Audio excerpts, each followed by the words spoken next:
वंदे श्री प्रभु सद्गुरुं गुणनिधिं सद्भक्तकल्पद्रुमं वंदानां शरणं शरण्यममलं नाथं पनाथाश्रयं यत्सत्तावशजेन स्थावर भवो देहसुचेष्टान्वितः सोयं वो विदधातु वांछितफलं माणिक्यकल्पद्रुमः।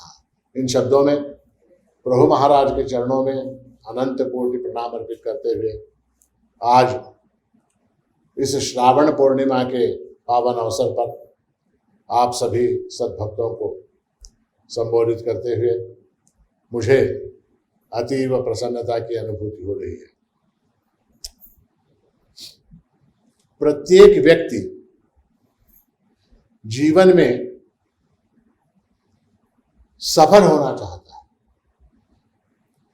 ऐसा कोई भी व्यक्ति नहीं है जो जीवन में सफल नहीं होना चाहता।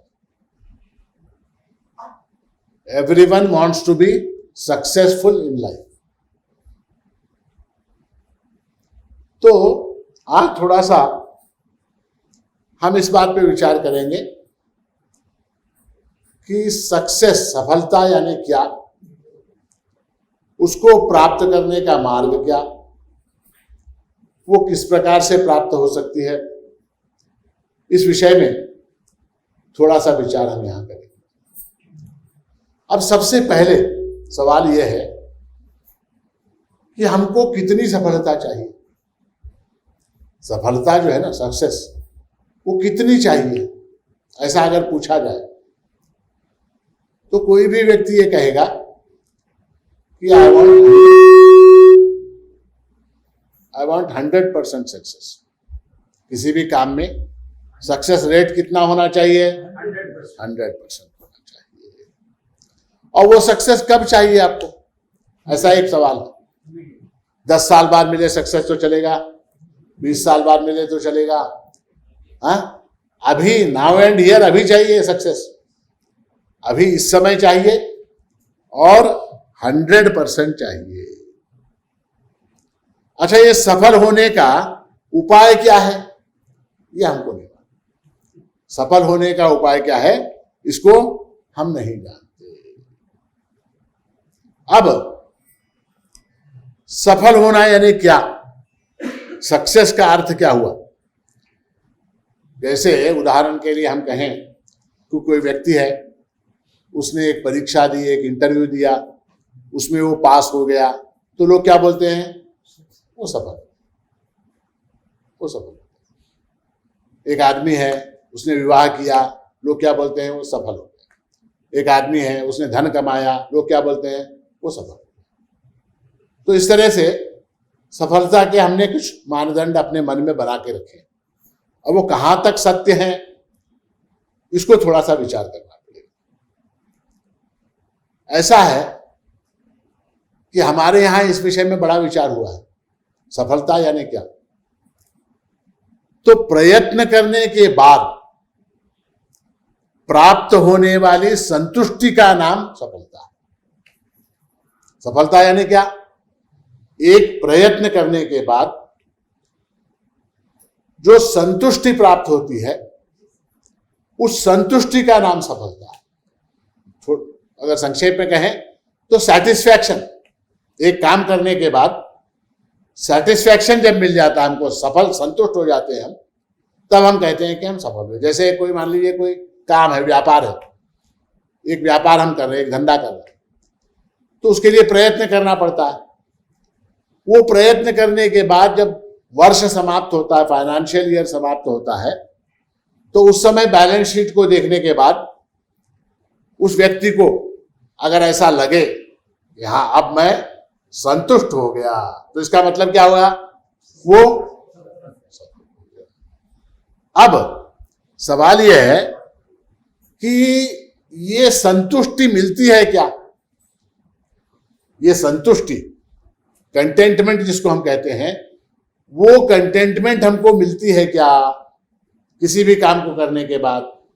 तो प्रायः ये देखा जाता है, हम लोग ये देखते हैं कि हम जब कोई काम करते हैं तो हमको अंततः उसमें थोड़ी देर के लिए ऐसा लगता है कि हाँ मैंने अचीव कर लिया, मैंने ये प्राप्त कर लिया, किंतु फिर दूसरे ही क्षण उससे आगे बढ़ने की इच्छा आ जाती है। मान लीजिए मैं उदाहरण दे रहा था, बैलेंस शीट, एक फाइनेंशियल ईयर समाप्त हुआ, फाइनेंशियल ईयर समाप्त होने के बाद आपने बैलेंस शीट देखा, बैलेंस शीट में क्या, आपके एसेट गत वर्ष कितने थे, 1 करोड़, इस साल कितने हो गए, 2 करोड़। अब कंटेंट है क्या, तृप्त है क्या, संतुष्ट है क्या, नहीं। आप क्या चाहते हैं, ये जो है फिर 3 करोड़ हो जाए, ये 5 करोड़ हो जाए, ये 10 करोड़ हो जाए, ये 20 करोड़ हो जाए। इसका मतलब क्या हुआ, वहां आपको सफलता प्राप्त नहीं हुई, वहां आपको सफलता प्राप्त नहीं हुई। तो मुख्यतः जो है कंटेंटमेंट जिसको हम कहते हैं, संतुष्टि जिसको हम कहते हैं, उसी का नाम सफलता है। वो कंटेंटमेंट, वो संतुष्टि जब तक प्राप्त नहीं होती तब तक हम ये नहीं कह सकते कि हमको सफलता प्राप्त हुई है। इतिहास में एक कथा आती है कि एक बार सिकंदर का नाम आपने सुना, अलेक्जेंडर द ग्रेट सिकंदर, वो विश्व विजय के लिए निकला। उसका सपना क्या था, उसका सपना यह था कि सारी दुनिया को कॉन्कर किया जाए, सारी दुनिया में जितने भी देश हैं उन सबको जीता जाए। वर्ल्ड कॉन्करर बनना चाहता था। तो जब वो अभियान पर निकला तो उससे पहले उसका एक गुरु था, उस गुरु के पास गया आशीर्वाद लेने के लिए। वो गुरु बेचारा एक झाड़ के नीचे बैठा था, एक झाड़ के नीचे वो गुरु बैठा हुआ था।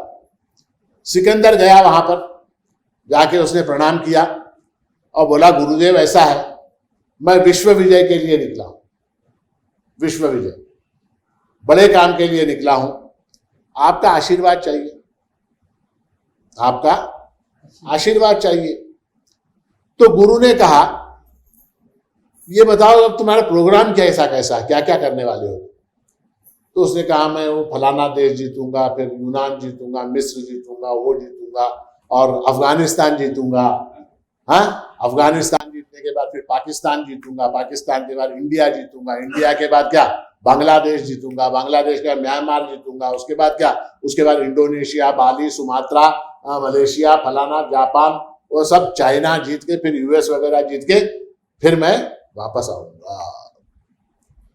तो गुरु ने पूछा, उसके बाद तू क्या करेगा? तू यूनान जीतेगा, मिस्र जीतेगा, रोम जीतेगा, यूरोप जीतेगा, इंडिया जीतेगा, पाकिस्तान जीतेगा, अफगानिस्तान जीतेगा, सब कुछ जीतेगा, उसके बाद तू क्या करेगा? तो सिकंदर ने कहा, उसके बाद मैं आराम करूंगा, उसके बाद मैं आराम करूंगा। तो उसके गुरु ने कहा, अगर तुझे आराम ही करना है तो इतना सब करने की आवश्यकता क्या है? चल यहां बैठ, मेरी बगल में सो जा, मैं यहां झाड़ के नीचे बैठा हूं, तू यहां बैठ, आराम से मैं तू बैठेंगे दोनों। तो कहने का तात्पर्य क्या है कि हम जो सक्सेस को मेजर करते हैं, हम कहां तक लाइफ में सक्सेसफुल हुए, हम जगत में, जीवन में कहां तक सफल हुए, इसको मेजर करना बड़ा कठिन है। तो उसको मेजर करने के लिए हमारे एक ही तरीका है कि जब तुम संतुष्ट हो जाते हो, जब तुम कंटेंटमेंट मिल जाती है तुमको, जब ऐसा तुमको लगता है कि अब इसके बाद कुछ करने की आवश्यकता नहीं है, that is the point of success, वो सक्सेस है। तब तक रास्ते में जितनी भी सक्सेसेस हमको मिलती जाती, जितनी सफलताएं हमको मिलती जाती हैं, वो सब कैसी हैं? वो सब टेम्पररी है, छोटी छोटी छोटी छोटी छोटी, वो सब टेम्पररी है। अब सफलता किसको कहे, ये प्रश्न है कि जीवन में एक आदमी सफल हुआ, इसको कैसे हम कहेंगे कि मतलब कैसे उसको प्रूव कैसे करेंगे? तो मैं ये कहता हूं कि अमुक आदमी ने धन कमाया, अमुक आदमी ने करोड़ों, लाखों, अरबों, करोड़ों रुपए कमाए, इसलिए वो सफल है, ऐसा मैं कहता हूं। अगर ऐसा कहा जाए तो हम ये देखते हैं कि जिसने धन कमाया वो व्यक्ति असंतुष्ट है। असंतुष्ट यानी क्या?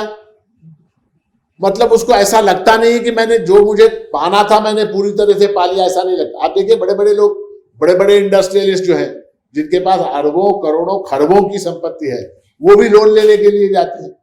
वो भी विदेशों में जाते हैं, वो वर्ल्ड बैंक से लिया, LIC से लिया, स्टेट बैंक से लिया, वहां से 500 करोड़ लिया, यहाँ से 1000 करोड़ लिया, वहां से 2000 करोड़ रुपया। अरे भाई तेरे पास करोड़ों पड़ा हुआ, क्यों ले रहा तू, क्यों ले रहा? तो और की अपेक्षा है, और की अपेक्षा, और चाहिए, और चाहिए। तो इसका मतलब क्या हुआ, उसको संतुष्टि नहीं।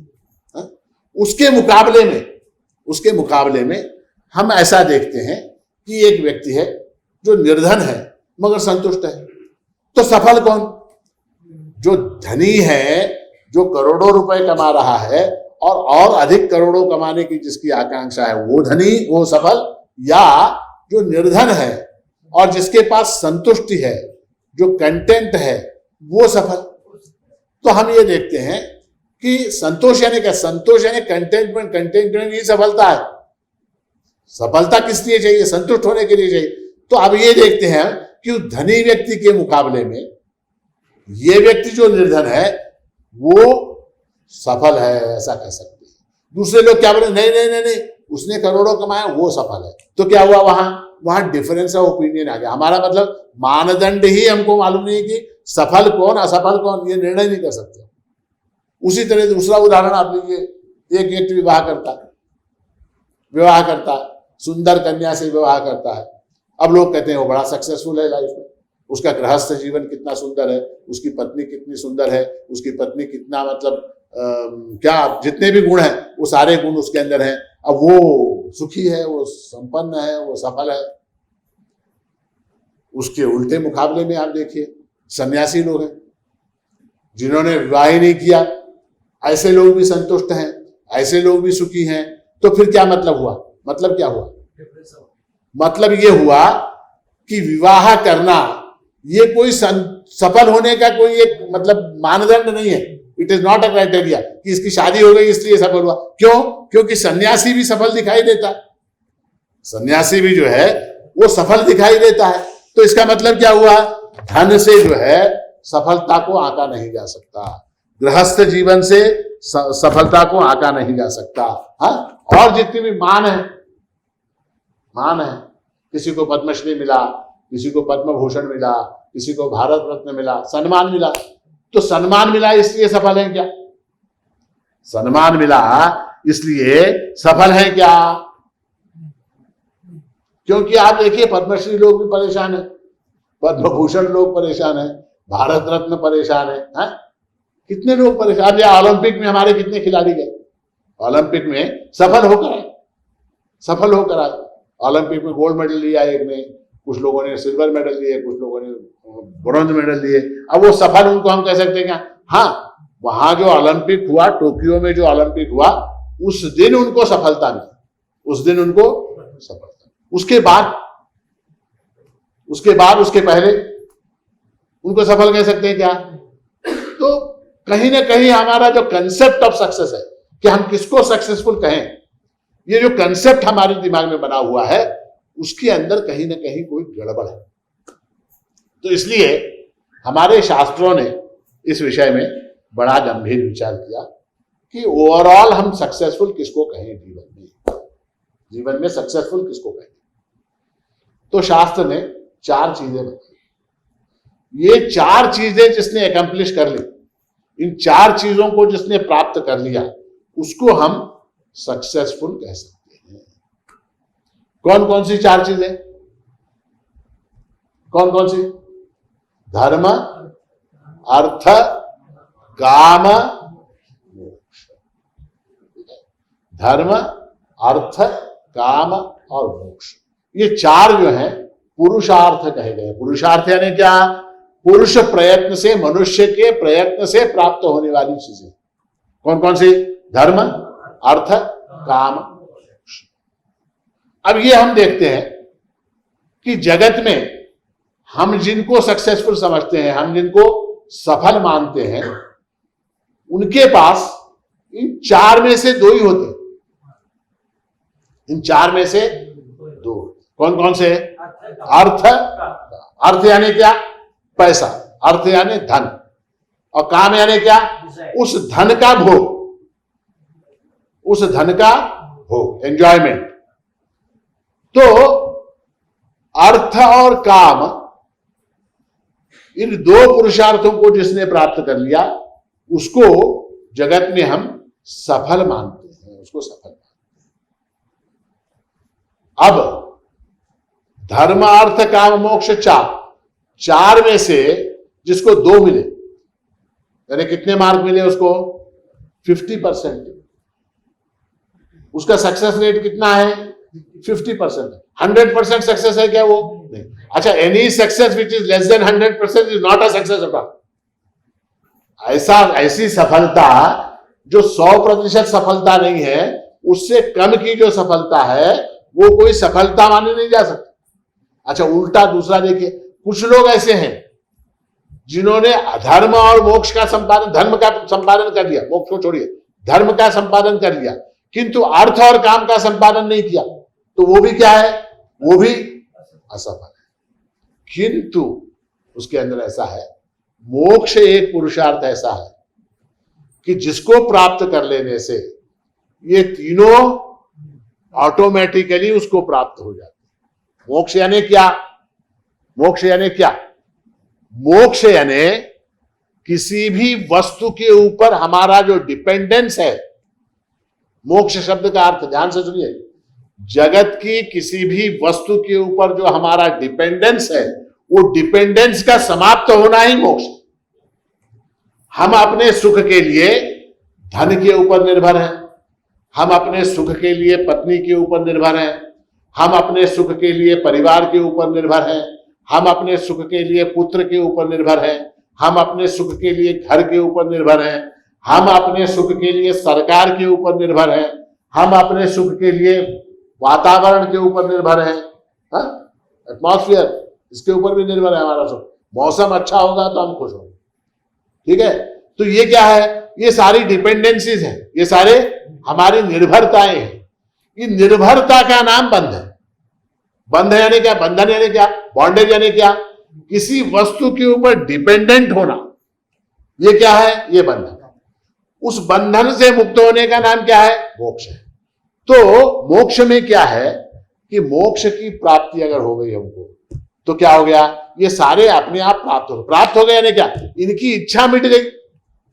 इनकी जो इच्छा हमारे मन में है, जिसके कारण हम बंधे हुए हैं, वो इच्छा ही मिट गई। तो इसका मतलब क्या हुआ? वो सारे हमको प्राप्त हो गए। तो हमारा एक भ्रम है, एक बहुत बड़ा भ्रम हमने पाला है। भ्रम क्या पाला है कि जगत की जो वस्तुएं हैं, उन वस्तुओं के संयोग में सुख है। जगत की वस्तुएं, उन वस्तुओं के संयोग में मुझको सुख प्राप्त होता है। ठीक है? कौन सी वस्तु? कोई भी वस्तु लीजिए आप, धन है, धन मेरे पास होगा तो मुझको सुख। पत्नी है, पत्नी मेरे पास होगी तो मुझको सुख। परिवार है, वो मेरे साथ रहेगा तो मुझको सुख होगा। घर है, घर मेरे साथ रहेगा तो सुख होगा। ये सारी चीजें वास्तविकता अगर देखा जाए, वास्तविकता अगर देखी जाए, तो वास्तव में इन वस्तुओं के संयोग में जो सुख प्रतीत होता है, उससे कई गुना अधिक सुख इन वस्तुओं के वियोग में है। इन वस्तुओं के वियोग में उससे ज्यादा सुख है। कैसे? कैसे? तो ऐसा है, इसके लिए उदाहरण शास्त्र में जो दिया गया है वो निद्रा का दिया गया है। निद्रा। अब निद्रा में इन वस्तुओं का भान रहता है क्या? मेरे पास कौन सा? एप्पल का मोबाइल फोन है। कौन सा? एप्पल, लेटेस्ट मॉडल एप्पल का मोबाइल फोन है मेरे पास। अब वो एप्पल का मोबाइल फोन मुझको सुख देता है जागृति में। मेरे पास एप्पल का फोन है, मेरे पास मर्सिडीज कार है, मेरे पास अमुक वस्तु है, तमुक वस्तु है, वो है, फलाना है, ढिमकाना है, वो सब है। तो निद्रा में उस वस्तु का भान रहता है क्या? कि मैं मर्सिडीज कार का मालिक हूं, मैं एप्पल फोन का मालिक हूं, मैं अमुक का पति हूं, अमुक की पत्नी हूं, अमुक मेरा बैंक बैलेंस है, इतने मेरे पास शेयर्स हैं, इतना मेरा फिक्स डिपॉजिट है, इतना मेरे पास सोना है, इतना मेरे पास चांदी है, इतने मेरे पास फ्लैट हैं, इतने बंगले हैं, इतनी गाड़ियां हैं, इतने नौकर हैं, इन सब का ज्ञान निद्रा में होता है क्या? निद्रा में इनका ज्ञान न होते हुए भी निद्रा में सुख होता है। अल्टीमेटली आपको क्या चाहिए? सुख चाहिए। इन वस्तुओं का उपयोग क्या? मोबाइल फोन का, कार का, पत्नी का, घर का, पति का, परिवार का, पुत्र का, इन सारी चीजों का फायदा क्या? सुख होता है, बस यही फायदा, और क्या। पत्नी के साथ जब मैं रहता हूं तो मुझे सुख प्राप्त होता है, पति के साथ जब मैं रहती हूं तो मुझको सुख प्राप्त होता है, धन मेरे पास बैंक में हो तो सुख प्राप्त होता है, मेरी तिजोरी में सोना हो तो मुझको सुख प्राप्त होता है कि नहीं? हाँ बोलिए। हाँ, होता है। तो ये जो सुख यानी अल्टीमेटली क्या? सोने से सुख नहीं है, वो सुख आपके पास है इस भाव के साथ, उस भाव के कारण सुख है, उस भाव के कारण सुख है। वो सुख जो है अगर मुफ्त में मिल रहा है, फुकड़ में अगर मिल रहा है, कब? निद्रा में। निद्रा में वो सुख आपको मुफ्त में मिल रहा, तो इतना मेहनत करके, इतना कमा के, इतना उसका सिक्योरिटी अरेंजमेंट करके, वो करके, ये करके, इनकम टैक्स का लफड़ा करके, पुलिस वालों को चकमा देके, इनकम टैक्स को चकमा देके, गवर्नमेंट को चकमा देके, इतने सब धंधे ब्लैक मार्केटिंग करने के बाद जो सुख प्राप्त होता है वो कुछ भी न करते हुए बिस्तर के ऊपर लेटने से प्राप्त होता है। तो which is better? Which is better? कौन सा अच्छा है? आपको फुकट में कोई चीज मिले, हाँ, और मेहनत करके मिले, दोनों में कौन सा अच्छा? आप कौन सा आप करेंगे बोलो? हाँ, मुफ्तलाल ग्रुप, चेयरमैन मुफ्तलाल ग्रुप, क्या जो मुफ्त में मिले वो अच्छा है, ठीक है। अब मुफ्त में क्या मिल रहा? मुफ्त में सुख मिल रहा। वो जो सुख है, वस्तुओं के पीछे भागने से जो सुख प्राप्त होता है, उसके अंदर क्या है? उसके अंदर एक परिश्रम है, उसके अंदर एक मेहनत है, उसके अंदर क्या है? वो थका देने वाला, वो थका देने वाला है। किंतु इसमें क्या है? निद्रा में वो आपको थकाता नहीं है, बल्कि रिजुवेनेट करता है आपको। आप जब जागते हैं तो अपने आप को क्या फ्रेश महसूस करते हैं। मान लीजिए आपको मैंने कितने 2 करोड़ रुपए दिए, 2 करोड़ रुपए मैंने दिए, आप दूंगा नहीं, उदाहरण बोल रहा हूं। मान लीजिए 2 करोड़ रुपए मैंने आपको दिए, ठीक है। 10-10 के नोट, कितने? 10-10 के नोट मैंने आपको दिए। अब आपसे ये कहा कि ये 2 करोड़ रुपए रख लो, तो आप खुशी खुशी में क्या करेंगे? उसको गिनेंगे, थूक लगा लगा के उसको। कितनी देर गिनेंगे? चैतन्य सेठ बोलो, कितना देर लगता 2 करोड़ गिनने को? 10 रुपए का नोट, हाँ, 3 घंटे में आप गिने। 3 घंटे में नहीं होता। 10-10 के नोट,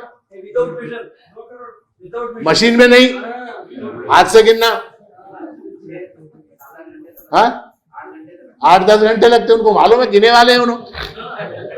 तो 2 करोड़ रुपए गिनने को 8 घंटे लगते, ठीक है। वो 8 घंटे लगने के बाद थक जाते क्या नहीं? उंगलियां दर्द देती, जबान सूख जाती, थूक लगा के जबान सूख जाती, थक जाता है, ठीक है, थक जाता है। और उसके बाद क्या, जब 2 करोड़ का टोटल हो जाता है तो खुशी प्राप्त होती, सुख प्राप्त होता है कि नहीं? हाँ, मेरे पास अलमारी में आज 2 करोड़ रुपए है, सुख प्राप्त हो, ठीक है।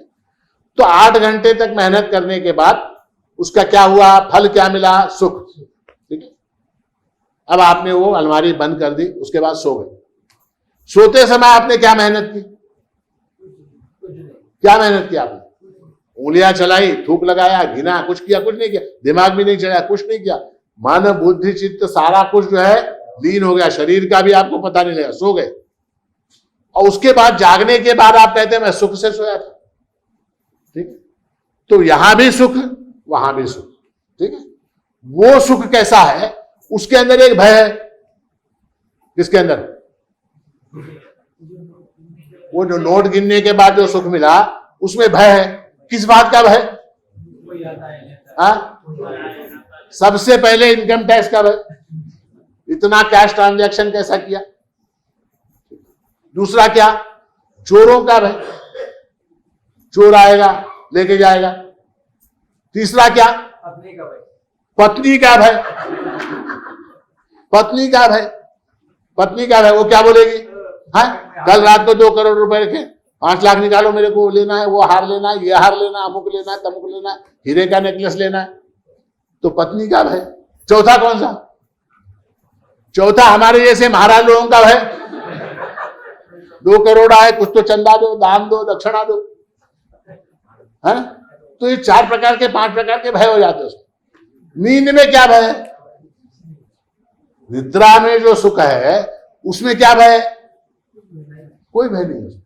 तो शास्त्र ने यह निश्चित किया कि वस्तुओं के संयोग में जो सुख है, वस्तुओं के संयोग में जो सुख है, उससे अधिक सुख वस्तुओं के वियोग में है। निद्रा में क्या हो जाता है? वस्तुओं का वियोग हो जाए। वो 2 करोड़ रुपए जो अलमारी में रखे हैं उनके साथ आपका क्या हो गया? वियोग हो गया, आप भूल गए। आपकी अपनी अलमारी में जो 2 करोड़ रुपए रखे हुए हैं उसको आप भूल गए। भूल गए यानी क्या हुआ? वियोग हो गया, वियोग, वियोग। एक और बात ऐसी है कि मान लीजिए वो 2 करोड़ रुपए अलमारी में रखे, ठीक है? अब वो 2 करोड़ रुपए आपको सुख दे सकते हैं क्या? ये दूसरी भूल है। मान लीजिए 2 करोड़ है, मान लीजिए 6 करोड़ हो गए, 8 करोड़ हो गए, 10 करोड़ हो गए, 25 करोड़ हो गए, 50 करोड़ भी अलमारी में हो गए। 50 करोड़ रुपए अलमारी में है इसलिए सुख होता है क्या? सोच के बताइए। 50 करोड़ रुपए अलमारी में है, इससे सुख होगा क्या? आखिर क्या है? अलमारी के अंदर कागज भरा हुआ है, उसको जब आप निकालेंगे अलमारी से, उस 50 करोड़ में से 1 करोड़ निकालेंगे, 2 करोड़ निकालेंगे, वर्ल्ड टूर करेंगे, वर्ल्ड टूर, तो क्या होगा? सुख होगा। आप कहां गए? आप वो क्या क्रूज होता है ना, क्रूज, पानी के जहाज में बैठ के गए, फिर हवाई जहाज में बैठ के गए, फिर अमेरिका गए, फिर कहां गए? जापान गए, फिर कनाडा गए, वहां गए, लंदन गए, यूरोप गए, फलानी जगह गए, अंततः कहां?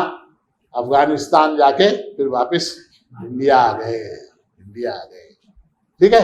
तो 2 करोड़ रुपए खर्च हो गए। किसमें खर्च हुए? वर्ल्ड टूर में 2 करोड़ रुपए खर्च हुए। अब वो सुख कहां से हुआ? अलमारी के अंदर रुपया रखने से सुख था या खर्च करने में सुख था? हाँ, सोचो सोचो। रुपया, धन आपने अलमारी में रखा, ठीक है, अलमारी में रखा, उससे आपको सुख हो सकता है कि सुख नहीं हो सकता? उससे कैसे होगा सुख? वैसे अगर बोलेंगे सुख होगा तो बैंक का कैशियर दुनिया में सबसे ज्यादा सुखी हो गया आदमी। अगर हम ऐसा बोले कि जिसकी अलमारी के अंदर करोड़ों रुपए हैं वो सुखी है, तो इसका मतलब क्या हुआ? बैंक का जो कैशियर है वो दुनिया का सबसे सुखी आदमी। क्यों? क्योंकि उसकी अलमारी के अंदर करोड़ों भरे हुए। जब तक आप उस धन का विनियोग नहीं करते तब तक सुख प्राप्त नहीं होगा आपको। जब तक आप उसको विनियोग नहीं करते, उसको खर्च नहीं करते, तब तक सुख नहीं मिल सकता। हाँ, एक मामूली आइसक्रीम भी खानी है तो 2 करोड़ में से 200 रुपए निकालने पड़ेंगे। आप वो 200 रुपए निकाल के जब आप आइसक्रीम खाएंगे तब आपको सुख होगा। वहां कितने हो गए? वहां कितने? 99 करोड़ 99 हजार 99 लाख 99 हजार 998 कितने 980 क्या नहीं 800 रुपए वहां बचे। उससे कोई लाभ नहीं। उसमें से 200 निकाले, वो 200 का आइसक्रीम खाया, उसका लाभ हुआ, उसका फायदा हुआ, उसका सुख हुआ। तो वहां भी क्या हुआ? वहां भी उस वस्तु के वियोग से ही सुख हुआ। वहां भी क्या हुआ कि उस वस्तु के वियोग से सुख हुआ। वो पैसा छूटा, वो पैसा गया, वर्ल्ड टूर किया आपने, 2 करोड़ रुपए खर्च किए, तब आपको सुख प्राप्त हुआ। मतलब क्या? सुख प्राप्त करने के लिए वस्तु को पकड़ के रखने में सुख नहीं है, वस्तु को छोड़ने में सुख, वस्तु को छोड़ने में सुख है। तो सफलता को जब हम मापते हैं तो हम ये देखते हैं कि ये धन है, परिवार है, संपत्ति है, अर्थ और काम, इसी को हम सफलता मानते हैं, जो एक बहुत बड़ा भ्रम है। ऐसा है कि ये जो धन है, ठीक है, धन है, संपत्ति है, जो कुछ भी जगत की जितनी वस्तुएं हैं वो सब, उन सब से हमको सुख जो है कब प्राप्त होता है? जब वो वस्तु जो है मेरे चित्त को, मेरे मन को समाधान प्रदान करती है, उस समय सुख होता है। ऐसा नहीं है कि वो वस्तु में सुख देने का सामर्थ्य है, मेरे मन में सुख लेने का सामर्थ्य होना चाहिए। जैसे क्या बताऊं आपको, क्या उदाहरण, एक आदमी है, ठीक है, अब वो बीमार है वो, उसको भोजन रुचिकर नहीं लग रहा, ऐसी कुछ बीमारी हो, कोरोना हो गया। अब कोरोना हो गया तो कोरोना में क्या हो जाता है, टेस्ट बड्स जो है आपके क्या हो जाते हैं, टेस्ट, आपको कुछ भी खाओ टेस्ट नहीं आता। ऐसे आदमी को आपने कहा ताजमहल पैलेस होटल से, बंबई से बेहतरीन खाना आपने उसके लिए मंगाया और आपने उसके सामने रखा, बोले खा, वो क्या बोलेगा, इसको हटाओ यहां से, इसको पहले यहां से हटाओ, तुम क्या बोलोगे, पागल आदमी है, ताजमहल पैलेस होटल से आया ये खाना, निश्चित रूप से सुख देना चाहिए। वो क्या बोलता है, वो तो हटाओ, मुझे नहीं चाहिए। तो इसका मतलब क्या हुआ, तो इसका मतलब ये हुआ कि सुख लेना, सुख देना वगैरह, सुख के जो जितने भी धर्म हैं वो मन से कनेक्टेड है, वस्तु से नहीं है। वो सारी चीजें मन से है, सुख जो है मन से होता, वस्तु से नहीं होता। समझ में आ रही बात आपको, सुख मन से होता है, वस्तु से नहीं होता। मान लीजिए आप एक महिला है, आप गए बनारस गए और वहां से आपने एक बनारसी साड़ी 25,000 रुपए की लेके आया अपनी पत्नी के लिए, लाएंगे क्या नहीं, बनारस जाएंगे तो, लाएंगे ना, जरूर लाएंगे। 25,000 रुपए की साड़ी आप बनारस से लेके आए और मान लीजिए वो साड़ी आपने ब्लू कलर की खरीदी, कौन से कलर की, ब्लू कलर, आपको ब्लू कलर पसंद है, आपने क्या किया, ब्लू कलर की 25,000 रुपए की बनारस की साड़ी लेके आप आ गए, ठीक है, पत्नी को दिया गिफ्ट। पत्नी क्या बोलती है, आई डोंट लाइक ब्लू, मुझे ब्लू पसंद नहीं है, होगी 25,000 की, 25 नहीं 50,000 की होगी, मुझे ही पसंद नहीं वो ब्लू कलर, मैं क्या करूंगी उसका। तो इसका मतलब क्या हुआ, उस साड़ी में सुख देने का सामर्थ्य नहीं है, उस साड़ी में सुख देने का सामर्थ्य नहीं, सुख का जो मेरे मन के अनुकूल होगा, जो मेरे मन के अनुकूल होगा उससे मुझको सुख प्राप्त होगा, जो मेरे मन के प्रतिकूल होगा उससे मुझको दुख प्राप्त होगा, वस्तु चाहे कितनी भी बड़ी। तो इसका मतलब क्या हुआ, वस्तु से सुख होता है, ऐसा जो हम मानते हैं वो हमारा बहुत बड़ा भ्रम है। तो अब सवाल यह है कि हमने शुरुआत कहां से की, सफल कौन है, सफलता को कैसे मापें, हम ये कैसे जाने कि हम लाइफ में सक्सेसफुल हुए क्या नहीं। तो उसको जानने का एक ही तरीका है कि हम ये जाने कि हमको कंटेंटमेंट, संतुष्टि प्राप्त हुई या नहीं, किसी भी वस्तु, धर्म में, अर्थ में, काम में, तीनों में संतुष्टि प्राप्त हुई या नहीं, कंटेंटमेंट मिला या नहीं, इसको हम जांचे स्वयं, दूसरों का नहीं। हमारे यहां जब भी कोई बात होती है संतुष्टि प्राप्त हुई क्या नहीं ऐसा कहा, तो हम क्या करते हैं, बाजू वाले को देखते हैं, महाराज जी ये इसको संतुष्टि प्राप्त नहीं, अरे तू अपना बोल, तो अपना एनालिसिस करके हमको ये जानना है कि हम संतुष्ट हुए या नहीं। क्योंकि गीता में भगवान ने स्वयं कहा, संतुष्ट सततम योगी यतात्मा दृढ़ निश्चय मय्यर्पित मनो बुद्धि यो मद्भक्त स मे प्रिय। 12वें अध्याय में भगवान ने कहा कि मुझको कौन प्रिय है, भगवान को कौन सा व्यक्ति प्रिय है। तो सबसे पहली बात उन्होंने कही संतुष्ट, जो संतुष्ट है वो मुझको प्रिय। आगे सततम योगी यथात्मा दृढ़ निश्चय वगैरह ये सारे लक्षण बताए, वो उसके अंदर प्राइमरी जो सबसे पहली बात कही भगवान ने वो ये कही कि मुझे कौन प्रिय है, तो संतुष्ट, जो संतुष्ट है, कंटेंटमेंट जिसके पास है, ऐसा व्यक्ति मुझको प्रिय है। अब क्यों कहा ऐसा क्यों कहा, भगवान ने ऐसा क्यों कहा? अब मान लीजिए आपका लौकिक घर में का उदाहरण लीजिए। आप बाजार गए, बाजार से आप कोई वस्तु लेके आए, क्या लेके आए? चॉकलेट लेके आए। आपके घर में बच्चे हैं, छोटे छोटे बच्चे हैं, आप क्या चॉकलेट लेके आए? कौन सा वाला? हाँ, Cadbury 5 star, Cadbury 5 star ice cream, अपना क्या चॉकलेट आप लेके आ गए। ठीक है, आपने अपने बच्चों को, ठीक है, सबको एक एक चॉकलेट दिया। तो एक ने कहा क्या बाबा एक ही लेके आए, 2 लेके आना था। एक बच्चा क्या बोला? एक ही लेके आए, 2 लेके आना चाहिए था। दूसरा बोला नहीं, एक से क्या होगा, वो पड़ोस के अंकल हैं, वो अपने बच्चों को 3-3 लाके देते हैं। ठीक है। तीसरे ने बोला क्या कि एक से क्या होता है, आपके पास इतने पैसे हैं फिर भी आप एक लेके आए, आप कितने कंजूस हैं। किसने कहा? बच्चे ने कहा। चौथे ने क्या बोला? चौथे ने बोला बाबा थैंक यू। चौथा क्या बोला? अब आपसे ये पूछा जाए, आपके चारों बच्चों में आपको सबसे ज्यादा प्रिय कौन सा वाला प्रिय होगा? हाँ, थैंक यू बोलने वाला। क्यों? बाकी के 3? हाँ, बाकी के 3 क्या हुआ? मेरा बाप कितना कंजूस है, एक ही लेके आया, पड़ोस वाले अंकल 3-3 लाते हैं। हाँ, क्या एक ही लेके आया और 2 लाना था। ऐसा बोलने वाला बच्चा पसंद आता है या थैंक यू बोलने वाला बच्चा पसंद आता है? थैंक यू बोलने वाला बच्चा पसंद है। परमात्मा ने आपके कर्मों के हिसाब से,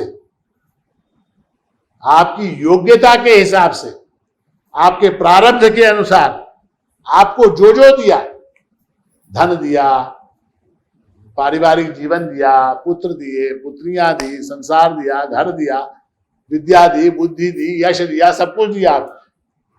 उसके अंदर जो आदमी संतुष्ट है और जो परमात्मा को थैंक यू बोलता है उसके लिए, वो व्यक्ति परमात्मा का प्रिय हो जाता है। और जो ग्रम्बल करता है, मुझको क्यों ऐसा दिया, उसको क्यों ऐसा दिया, वो उसको ऐसा मिला, उसको ऐसा मिला, उसके पास 2 गाड़ियां हैं, उसके पास 3 घर हैं, उसके पास 3 बीवियां हैं, इस तरह से जो बोलता है वो क्या है? वो असंतुष्ट है।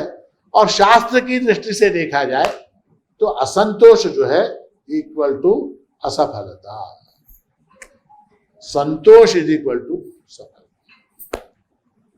तो ये संतोष जो है, संतुष्टि जो है, वो हमारे जीवन में जब तक नहीं आएगी, वो संतुष्टि जब तक नहीं आएगी, तब तक हम अपने आप को सफल नहीं कह सकते। अब ये जो सफलताएं हमको प्राप्त होती हैं, उनका कहीं कोई अंत नहीं है, कहीं तो अंत होना चाहिए। जैसे परीक्षा के अंदर हम किसको बोलते हैं? 100% सक्सेसफुल किसको बोलते हैं? जिसको 100% मार्क आ गए उसको हम सक्सेसफुल बोलते हैं, उसको सक्सेसफुल। अब जिसको 100 आ गए, उससे ज्यादा आ सकते हैं क्या उसके मार्क? एक ने कहा महाराज जी मेरे बेटे की एग्जाम में रिजल्ट आ गया, मेरे बच्चे की 104 मार्क आए। हो सकता है क्या 104 नॉट पॉसिबल। ज्यादा से ज्यादा आपको 100 मार्क मिलेंगे। उसी तरह से जीवन में जितने अन्य क्षेत्र हैं, घर है, परिवार है, पत्नी है, पुत्र है, सखा है, संबंधी है, यश है, मान है, धन है, वैभव है, इसमें भी कहीं ना कहीं तो आपको मार्क करना पड़ेगा। ये 100 है, वो आपने किया क्या? कहीं आपने निशान लगाया क्या? This is 100। बस हम लगाते ही नहीं है। 1 जिसके पास है वो 2 की चाह करता है, 2 जिसके पास है वो 4 की चाह करता है, 4 जिसके पास है वो 16 की चाह करता है, 16 जिसके पास है वो 64 की चाह करता है। ठीक है। इसलिए जो है सतत जो है हमारे अंदर एक अपूर्णता की भावना, हमारे अंदर एक अपूर्णता की भावना बन जाती है, और उस अपूर्णता की भावना के कारण जो है हमको संतुष्टि प्राप्त नहीं होती, जिसके कारण हम अपने आप को सफल नहीं कह पाते। जगत में कोई भी वस्तु मुझको पूर्ण रूप से संतुष्ट नहीं कर सकती। कर सकती है क्या? जगत में कोई भी वस्तु मुझको पूर्ण रूप से संतुष्ट नहीं कर सकती। मुझको, जगत में कितने लोग हैं? अरबों लोग हैं, करोड़ों लोग हैं। उनको ये जगत की वस्तुएं संतुष्ट कर सकती है क्या? नहीं कर सकती। इसीलिए शास्त्र में कहा गया कि यत् पृथिव्याम व्रीहि यवम हिरण्यम पशव स्त्रियः एकस्यापि न पर्याप्तम इति मत्वा शमम व्रजे। शास्त्र कहता है कि पृथ्वी के अंदर यत् पृथिव्याम व्रीहि यवम, जितना धान्य है, खाने पीने की जितनी वस्तुएं हैं वो, हिरण्यम, जितना धन है, संपत्ति है, सोना है, पशवः, पशु हैं, हाथी हैं, घोड़े हैं, गाय है, मोटरसाइकिल है, आजकल वो भी पशु में आते हैं, हाँ, मोटरसाइकिल है, कार है, ये सारे, हाँ, पशव स्त्रियः, हाँ, इतनी सुंदर सुंदर स्त्रियां हैं जगत में। एकस्यापि न पर्याप्तम, वो एक व्यक्ति को भी संतुष्ट करने के लिए काफी नहीं है। एक व्यक्ति जगत का, एक आदमी इन सब का भोग लेके भी अंत में मैं संतुष्ट हूं ऐसा नहीं कहता। एकस्यापि न पर्याप्तम इति मत्वा शमम व्रजे, ऐसा सोच कर जो है समाधान करना चाहिए। शमम व्रजे। और दूसरी बात ऐसी है कि अपूर्ण से पूर्ण की प्राप्ति नहीं हो सकती। जगत की कोई भी वस्तु आप लीजिए, वो अपूर्ण है। जगत की कोई भी वस्तु पूर्ण नहीं है, अपूर्ण है। अपूर्ण क्यों है? जगत की वस्तु अपूर्ण क्यों है? क्योंकि जगत स्वयं अपूर्ण है। जगत स्वयं निर्भर है अपने अस्तित्व के लिए, सत्ता के लिए, चैतन्य के लिए, स्फूर्ति के लिए परमात्मा पर निर्भर है। वो जगत निर्भर होने के कारण जगत निर्भर होने के कारण जगत की वस्तुएं निर्भर, और जो वस्तु दूसरे के ऊपर निर्भर होती है उसको अपूर्ण कहते हैं। तो जगत की जितनी वस्तुएं हैं वो सब अपूर्ण है, और उन अपूर्ण वस्तुओं में से हम पूर्ण संतोष को प्राप्त करना चाहते हैं। अपूर्ण वस्तुओं में से हम पूर्ण संतोष को प्राप्त करना चाहते हैं। फुल सेटिस्फैक्शन हमको चाहिए, 100% सक्सेस हमको चाहिए। किसमें से? जो वस्तु स्वयं अपूर्ण है। आपको एक छोटा सा गणित का फॉर्मूला देता हूं, उसको आप उत्तर दीजिए, आपको सब समझ में आएगा। 0 × 1000 कितना होगा? हाँ, 0 × 1000। सोच के बोलिए, सोच के। 0 × 1000। हाँ, तो वो गणित का वो सिद्धांत जो है यहाँ जगत की वस्तुओं पर लागू होता है। अपूर्ण जितनी वस्तुएं हैं वो अपूर्ण समाधान ही दे सकती हैं, वो अपूर्ण सफलता ही दे सकती हैं। वो कभी भी आपको पूर्ण सफलता, आपको क्या चाहिए? आपको 100% सक्सेस चाहिए। देखिए यहां प्रॉब्लम है, प्रॉब्लम कहां है कि आपको 100% सक्सेस चाहिए, हाँ? और आप वो 100% सक्सेस कहां से उम्मीद कर रहे हैं? जो स्वयं वस्तु जो 100% नहीं है, ऐसी वस्तु से आप उसकी कामना करें। अब सवाल यह है, वो पूर्ण सेटिस्फैक्शन, वो पूर्ण समाधान, वो पूर्ण सफलता कहां से मिल सकती है? जो वस्तु स्वयं पूर्ण होगी उसी से हमको मिलेगा ना। अब मान लीजिए उसको फ्रेंच सीखना है, फ्रेंच भाषा सीखना। कौन सी भाषा? फ्रेंच। अब वो फ्रेंच सीखने के लिए मैं मराठी के प्रोफेसर के पास गया तो सिखा सकता है क्या मुझको? क्यों नहीं सिखा सकता? उसको आती नहीं। तेलुगु पंडित के पास गए तो सिखाता है क्या फ्रेंच भाषा? अगर मुझे फ्रेंच भाषा सीखनी है तो किसके पास जाना पड़ेगा? जो फ्रेंच जानता है उसके पास जाना पड़ेगा। हाँ? मुझे तमिल सीखनी है तो तमिल जो जानता है उसके पास जाना पड़ेगा। मुझको गुजराती सीखनी है तो जो गुजराती जानता है उसके पास जाना पड़ेगा। ठीक है? तो जो वस्तु जहां पर पूर्णता से उपलब्ध है वहीं से वो वस्तु प्राप्त हो सकती है। जो वस्तु पूर्णता से जहां पर उपलब्ध है वहीं से वो वस्तु प्राप्त हो सकती है। तो अब जो है मुझको पूर्ण सफलता चाहिए, मुझको 100% सक्सेस चाहिए, पूर्ण सफलता। तो मुझको कहां जाना पड़ेगा? जो वस्तु पूर्ण है उसके पास जाना पड़ेगा, उसके पास जाना। ऐसी कौन सी वस्तु है जगत में जो पूर्ण है? परमात्मा ही पूर्ण है, परमात्मा ही पूर्ण है। उसी की शरण में जाना पड़ेगा। उसकी शरण में जाएंगे तो हमको पूर्ण सफलता प्राप्त होगी, और पूर्ण सफलता का नाम ही मोक्ष है। हम लोग वास्तव में चाहते क्या है मालूम है? आपसे किसी ने पूछा आप क्या चाहते हो, आप बोलेंगे मुझे बंगला चाहिए, कोई बोलेगा मुझे धन चाहिए, कोई बोलेगा सुंदर पत्नी चाहिए, कोई बोलेगा सुंदर पति चाहिए, कोई बोलेगा अमुक चाहिए, कोई बोलेगा तमुक चाहिए। वास्तव में क्या चाहते हैं आप मालूम है? आपको भी नहीं मालूम आप क्या चाहते हैं। आप पूर्ण सफलता चाहते हैं, आप पूर्णता चाहते हैं।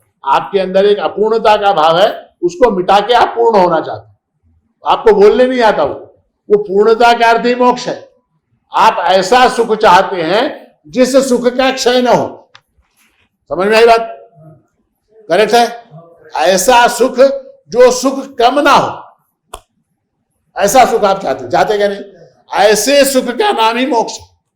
और वो कहां मिलता है? वो कहां मिलता है? वो केवल प्रभु के पास प्राप्त होता है, वो केवल परमात्मा के पास प्राप्त होता है। अब सवाल आ गया बड़ा डिफिकल्ट। महाराज जी ऐसा है, परमात्मा को प्राप्त करना बड़ा कठिन है, very very difficult, time consuming, very hard, ultimately क्या फ्रस्ट्रेटिंग, बहुत ज्यादा तकलीफ। परमात्मा को कैसे प्राप्त करेंगे? इतना विशाल परमात्मा, इतना बड़ा, पता नहीं कहां रहता है, उसको कैसे प्राप्त करेंगे? तो फिर यहां पर शास्त्र कहता है जगत में यदि सबसे सरल, सबसे आसान, सबसे सिंपल अगर कोई काम है तो वो परमात्मा को प्राप्त कर लेता है। बाकी के सारे काम उससे कठिन है। किससे? परमात्मा को प्राप्त करने से ज्यादा कठिन है बाकी के सारे काम।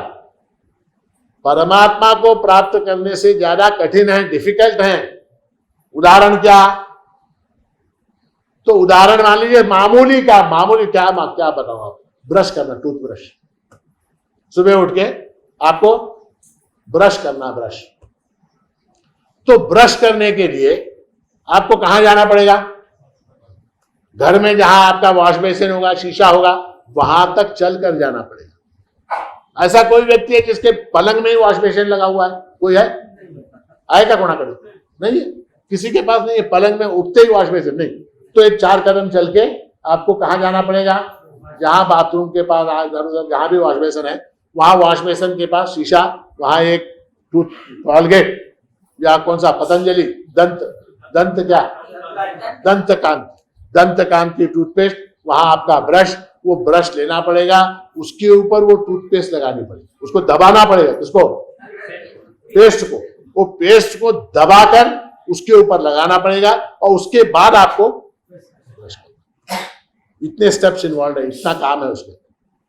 परमात्मा जो है वो हमेशा, हर जगह, हर वक्त, हर समय, हर स्थिति में, हर परिस्थिति में, हर घटना में, हर व्यक्ति में, हर वस्तु में हमेशा आपको देन एंड देयर अवेलेबल है। आप पलंग से उठे, वहां परमात्मा है। पलंग से, नींद से जागे, जैसे ही नींद से जागे वहां परमात्मा मौजूद है। ब्रश लेने के लिए जाना पड़ता बाथरूम तक। भोजन करने से ज्यादा सरल परमात्मा को प्राप्त करो। भोजन करने के लिए क्या करना पड़ता? पहले जाके जहां डाइनिंग टेबल है, जहां भोजन करते हैं, वहां जाके बैठो, ठीक है। फिर उसके बाद थाली में चपाती, रोटी, दाल जो भी है वो वहां रखो। उसके बाद क्या? उसको चबाओ उसको। किसको? रोटी को।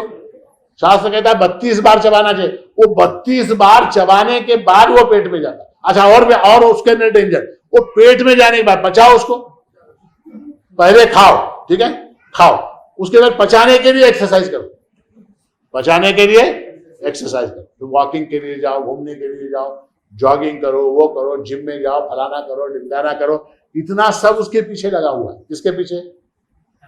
भोजन के पीछे। वो बड़ा डिफिकल्ट है।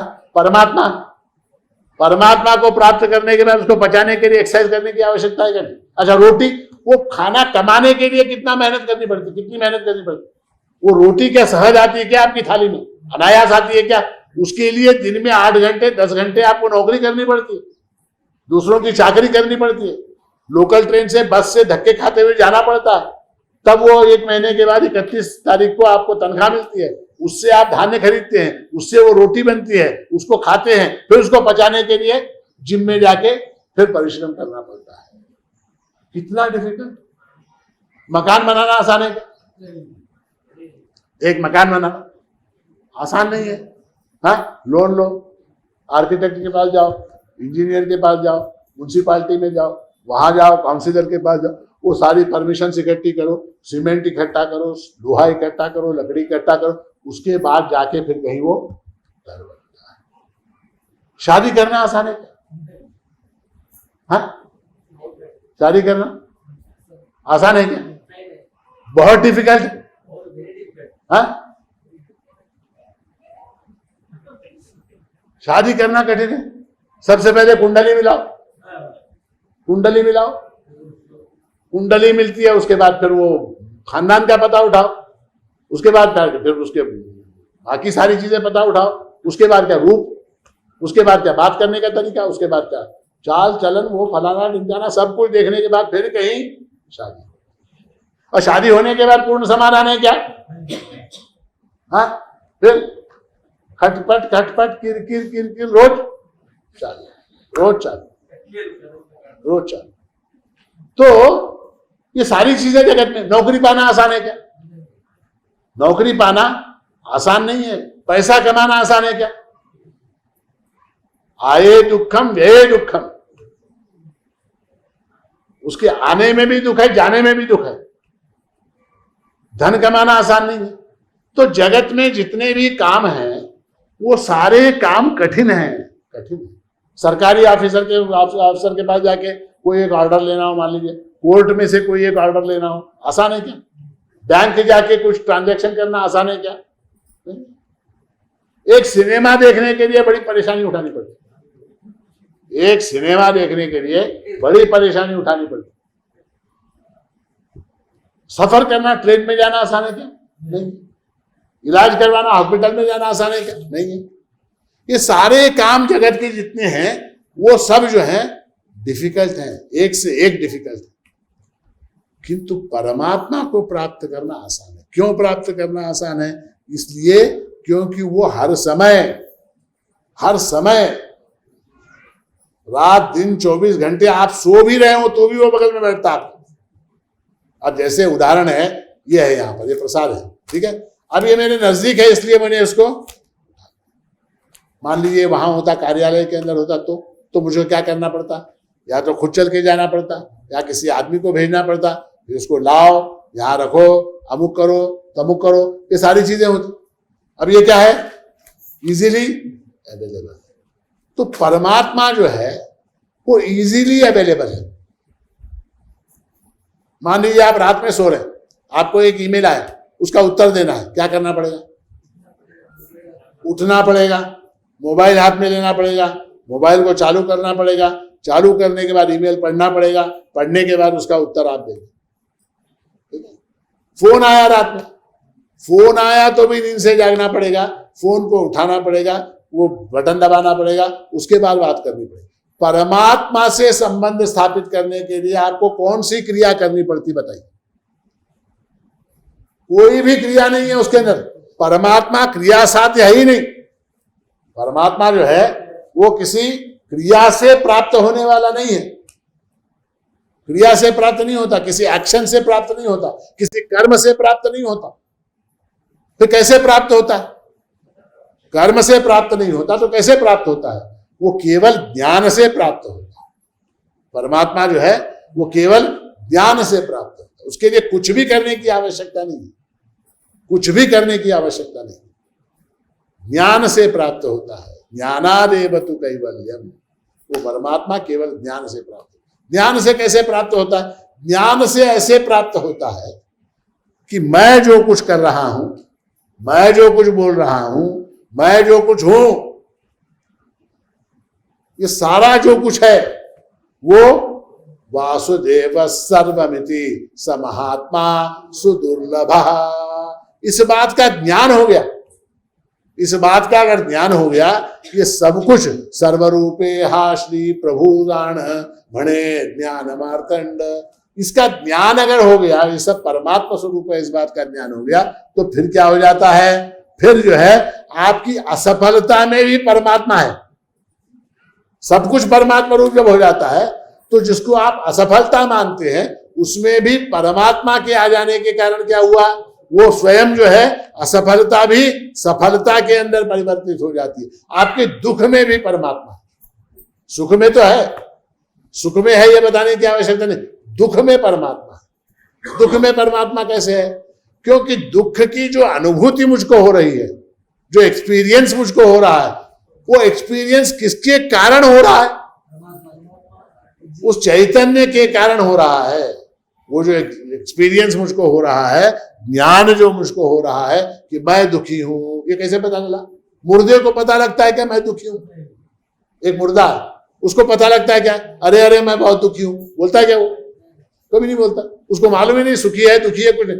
मुझको मालूम होता कि मैं सुखी हूं, मैं दुखी हूं, ऐसा मुझको ज्ञान होता। वो ज्ञान किसके कारण होता है?